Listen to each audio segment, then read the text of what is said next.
अबे सुना है तू घबरा रहा है, मुश्किलों से तू शर्मा रहा है। घबराता क्यों तू मेहनत से, अरे घबराता क्यों तू मेहनत से, क्यों चलना चाहे रहमत पे।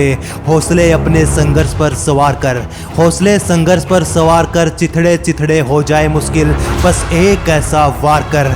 हाँ बुरा वक्त है तेरा ये, हाँ बुरा वक्त है तेरा ये, जाने तू और जानू मैं। बुरा वक्त है गुजर जाएगा, बुरे वक्त का भी एक दिन बुरा वक्त जरूर आएगा। दिखे नहीं दो पग तुझको, दिखे नहीं दो पग तुझको, तो पग एक सहारा ले। बड़ बोलापन तू छोड़, अब मेहनत का अब किनारा ले। अरे डगमग डगमग डोले पग, अरे डगमग डगमग डोले पग, कब होगा सफल ये बोले सब। काली रात का दामन छोड़, अब नई सुबह उजियारा ले। बड़ बोलापन तू छोड़, अब मेहनत का अब तू किनारा ले। वक्त बुरा है तू नहीं, अरे वक्त बुरा है तू नहीं, ये बुरा वक्त भी गुजर जाएगा। याद रखना मेरी बात कि बुरे वक्त का भी एक दिन बुरा वक्त जरूर आएगा, जरूर आएगा। दोस्त कई बार जीवन में हमारे सपनों को सच करने की राह में ऐसी ऐसी मुश्किलें, ऐसी मुसीबतें आती हैं जिनका हमें कोई उपाय नहीं सूझता और ना ही कोई हमारी सहायता कर सकता।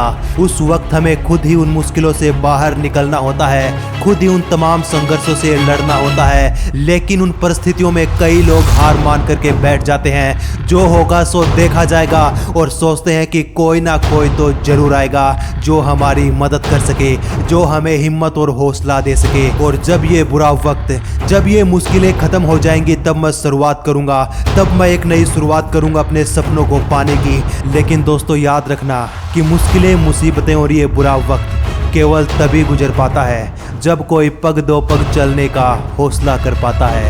एक बार की बात है कि गौतम बुद्ध और उनके शिष्य जंगल से होते हुए किसी गांव में जा रहे थे प्रवचन करने के लिए। तो बीच में एक नदी बहती थी। गौतम बुद्ध नदी के किनारे गए और किनारे पर जाकर के बैठ गए। उनके शिष्यों ने भी ठीक वैसा ही किया। किसी ने भी कोई सवाल जवाब नहीं किया और गौतम बुद्ध के आदेश का इंतजार करने लगे। गौतम बुद्ध बहती नदी को देखते रहे और इसी तरह से कई घंटे बीत गए। अब उनके शिष्यों का सब्र का बांध टूटा जा रहा था। तभी उनमें से एक शिष्य ने गौतम बुद्ध से पूछा कि गुरुजी क्या आप स्नान करना चाहते हैं?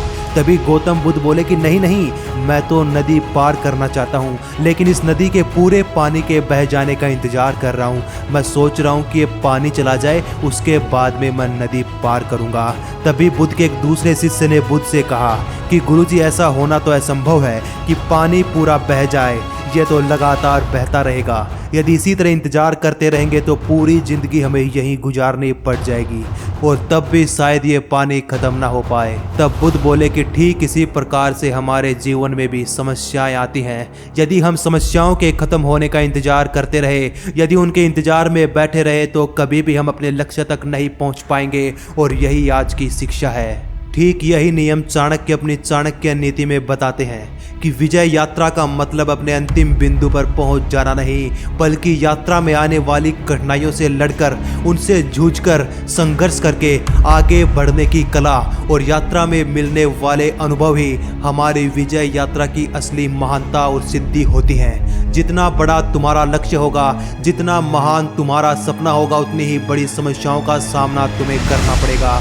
वो केवल समस्याएं ही हैं जो कि किसी लक्ष्य को महान बनाती हैं। वो केवल कठिनाइयां ही हैं जो कि आपको सबसे अलग बनाती हैं। यदि काली रात में सितारे चमकते हैं तो महानता उन सितारों की नहीं कि वो चमक रहे हैं, बल्कि महान वो अंधेरा है, वो रात है जिसके कारण हम उन सितारों को देख पा रहे हैं। क्योंकि सितारे तो दिन में भी मौजूद होते हैं, लेकिन तब उन्हें देखने के लिए, उन्हें चमकने के लिए अंधेरा मौजूद नहीं होता। और अंधेरा होने के कारण जो तारे खुद को महान होने का दावा करते हैं, वो उजियाले में गायब हो जाते हैं। महानता इस बात में नहीं कि हमने क्या पाया, बल्कि महानता ये चीज़ तय करती है कि उसे पाने के लिए हमने कितने संघर्ष किए, कितनी मुश्किलों का सामना किया।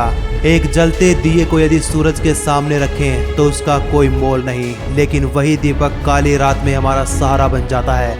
सभी लोग उसके तेल और उसकी बाती की फिक्र करने लगते हैं। ठीक इसी प्रकार से महानता हमारे सपनों को हासिल करने में नहीं, बल्कि सपनों को हासिल करने में आने वाली चुनौतियों का सामना करने में है। हमने कैसी कैसी चुनौतियों का सामना किया है, हमने कैसी चुनौतियों से संघर्ष किया है, यही हमारी महानता सिद्ध करती है। दोस्तों यदि वीडियो आपको पसंद आई हो तो वीडियो को एक लाइक और चैनल को सब्सक्राइब जरूर करें और ये वीडियो शेयर करें अपने उस हर दोस्त के साथ जिसको इस वीडियो की जरूरत हो। आज की वीडियो में इतना ही, मिलते हैं आपको अगली वीडियो में, तब तक नमस्कार, धन्यवाद।